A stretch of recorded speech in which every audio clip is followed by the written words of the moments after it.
Hi, what is your name and how did you first get involved in fishing? My name's Colin Scott, and I was first introduced to fishing, or the sport of fishing, when I was probably 3 years old by my grandfather.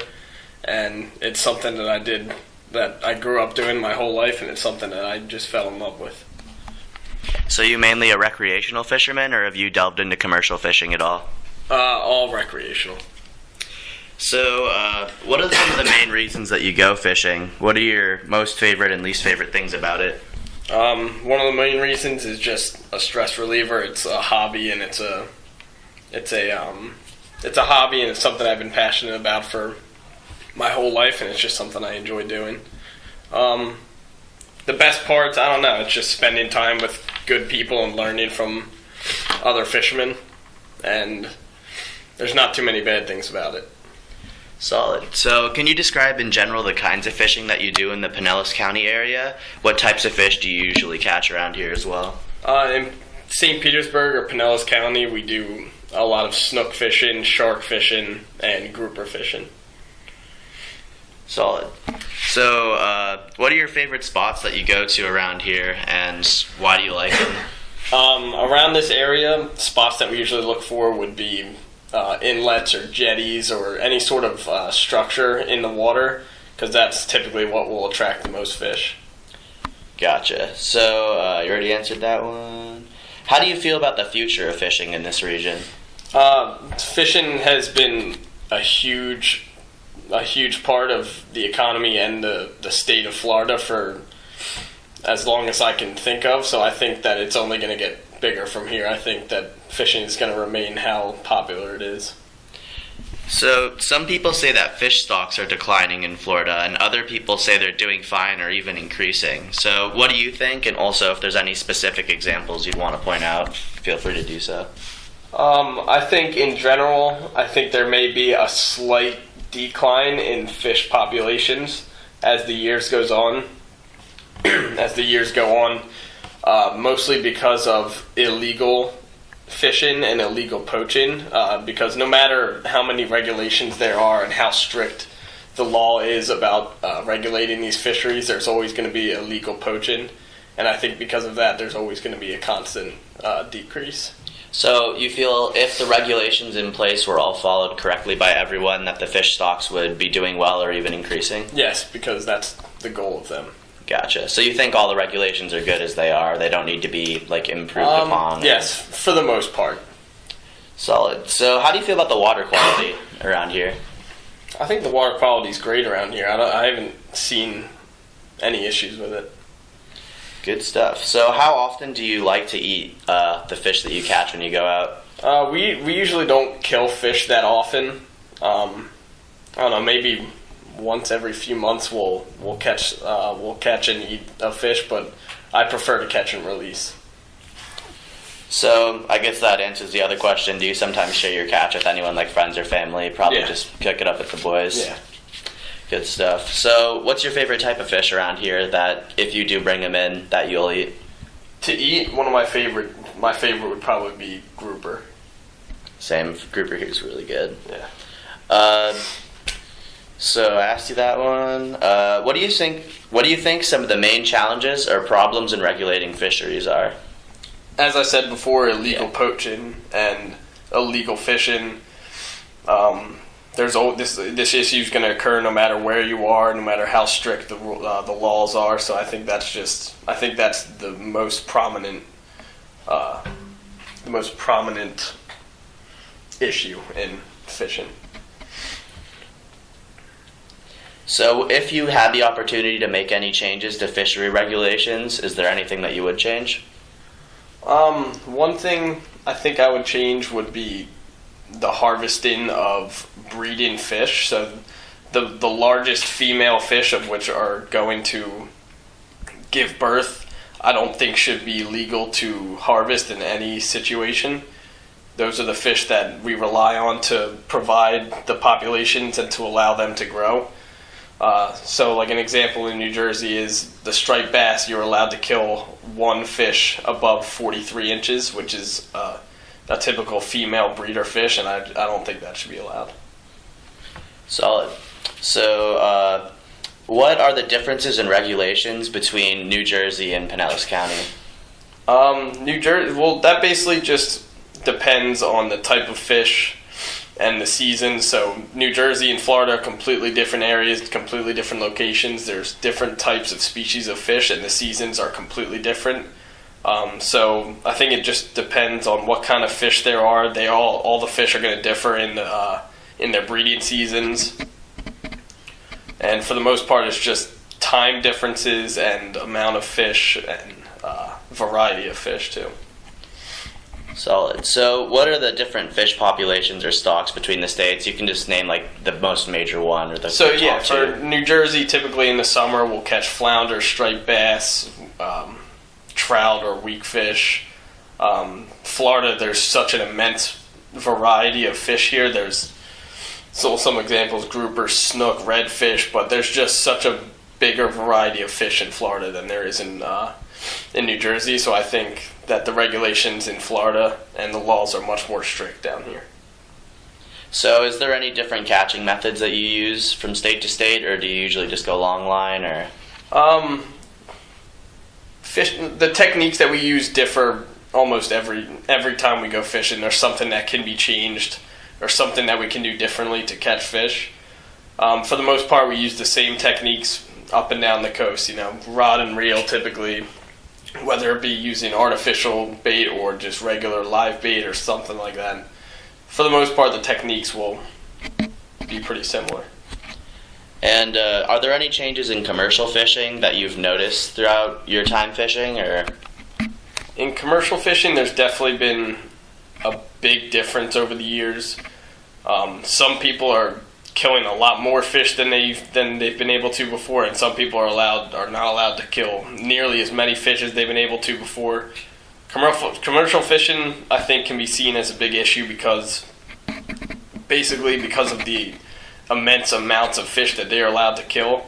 Usually commercial fishermen are allowed to kill a lot more fish than would be someone using rod and reel to fish. And I think the majority of the decline in fish populations would come from commercial fishing, but commercial fishing is just as regulated as regular rod and reel fishing. So there's a goal in all the regulations to maintain populations and allow them to keep increasing. So good stuff. All right, well, thank you. yeah, thank you. Name? Jack Messer, Where are you from? Minnesota. And what did you do today? Fish. Got some fish. You went out with Kenny Keene, right? Yep. Because we're also interviewing Kenny Keene. So tell me about your day fishing. It was a charter boat. Yeah, it was fun. We caught a lot, and we saved a few. You saved a few, you threw them back. Do you know why you threw them back? They weren't sized, and they weren't their proper size, and it wasn't their season. That's awesome. That's good to hear. Fish names you caught? Yeah. What were they? Red snapper, red gouge, a grunt. A grunt? Okay. You fishing in Minnesota? I used to when I was a little, but then we sold our boat. What kind of fishing? Northern, sunnies, and that's really it. Maybe So, muskies. what made you decide to come out on a charter boat today? It was my friend's dad's idea. Oh. Just for fun? Yeah. I'm here with Kenny Keene. Can you tell me a little bit about your job description? I'm a charter boat captain here in Madeira Beach, Florida, operating a 6-pack boat, taking 6 passengers. It's a 37-foot towpath. I've been doing it now for about a little over a year.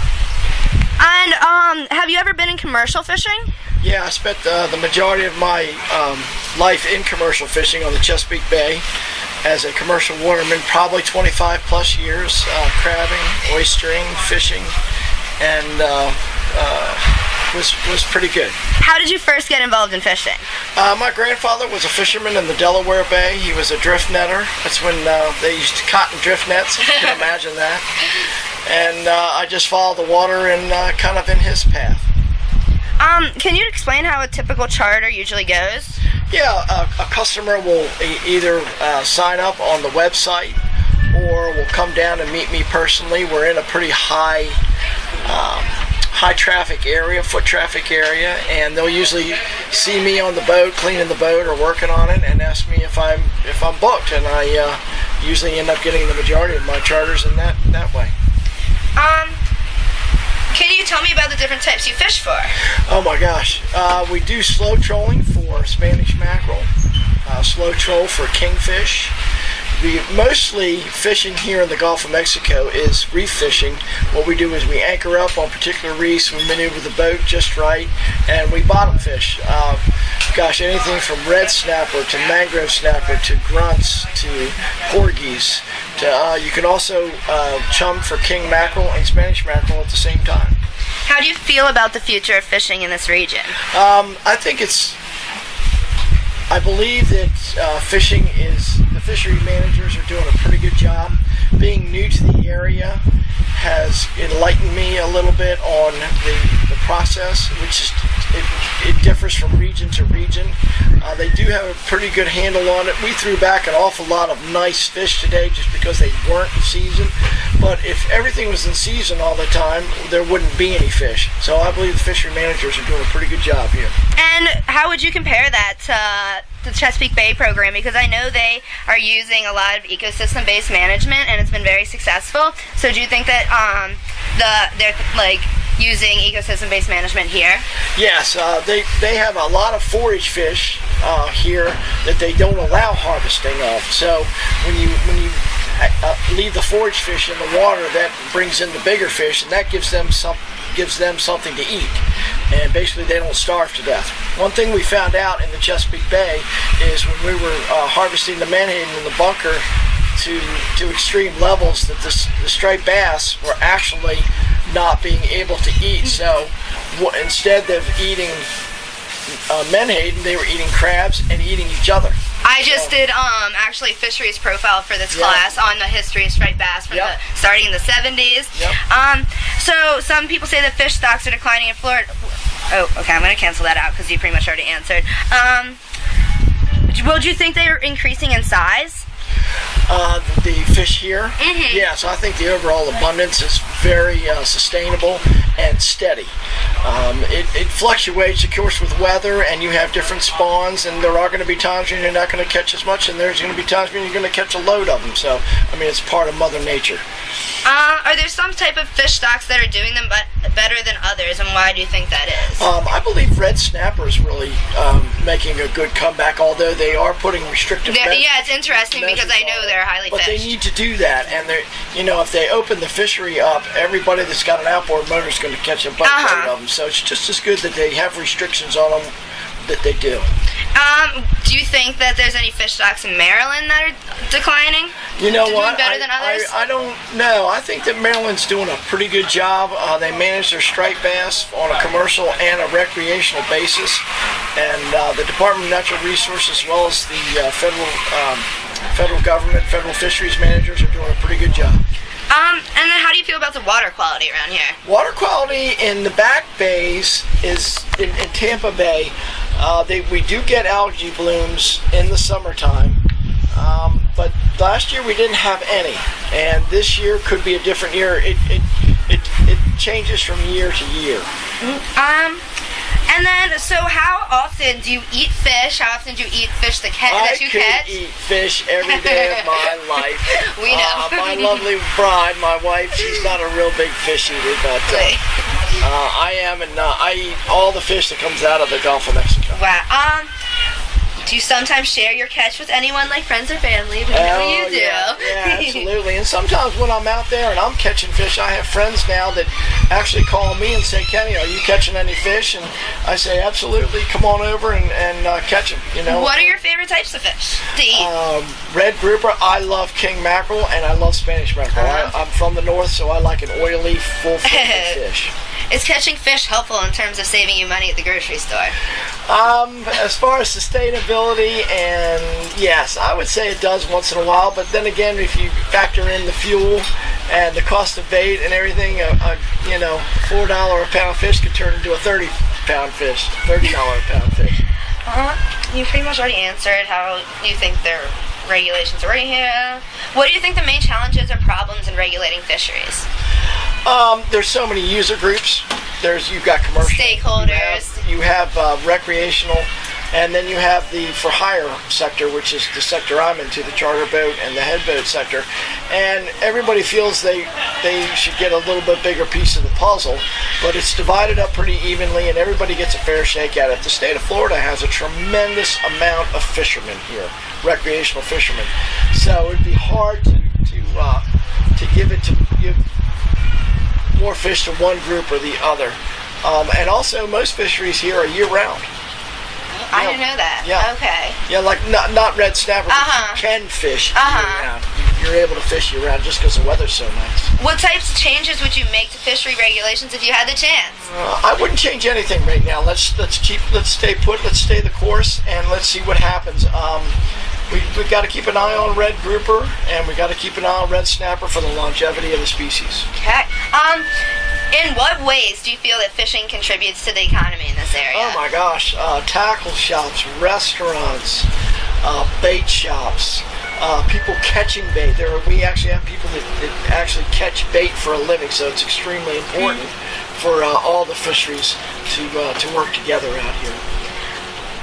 Have there been any changes in commercial fishing over your career? Yeah, when I started commercial fishing, I kind of was there for the cowboy days. There were no limits. There were no limits on anything. There was no time limits. There were no fishing limits. You caught what you caught, and when you stopped catching enough fish to make money, you stopped fishing. So you went into another fishery. So it's kind of a quasi-fisheries management way of you just stop fishing. So you wait till the fish get bigger, then you come back and fish more. How did you find out about these new changes in regulations, and how do you think people were following them at first? At first, no. It was very guys were not very receptive to it at all, because when you put a restriction on a cowboy, it's very hard to do. But over time, they start to see how the regulations do work. The one problem with regulations is they don't work well overnight. You have to let them take their course. All right, I think that you gave us a lot. Thank you so much. So the dock. Oh, not sure. Okay, so the dock that you keep your charter boat out is called Don's Dock. And I saw a flyer for the wild seafood they catch. This is actually a commercial dock. They just offloaded a boat. They just offloaded 6,000 pounds of a combination of probably grouper, red snapper, which is boxed and shipped whole up to places like Maryland, Boston, Atlanta, Georgia, Houston, Texas. So it's shipped all over the eastern seaboard. Is 6,000 pounds what kind of catch is it? Yeah, that's a pretty decent catch. daily? The guys have been out for about 10 days. They're long lining. Oh, okay. They're only allowed so many hooks and so much distance on their long line themselves, so it's a heavily regulated fish. How does this company consider themselves to be the highest quality, sustainably harvested domestic seafood for environmentally conscious consumers? Yeah, all of our fish are tagged and by the Wild Seafood Company, and we only buy from sustainable fishermen. We do not buy under-the-table fish. Every fish is checked in under a quota system, and Jason Delacruz, who's the owner, does a great job of keeping track of that. Okay, thank you.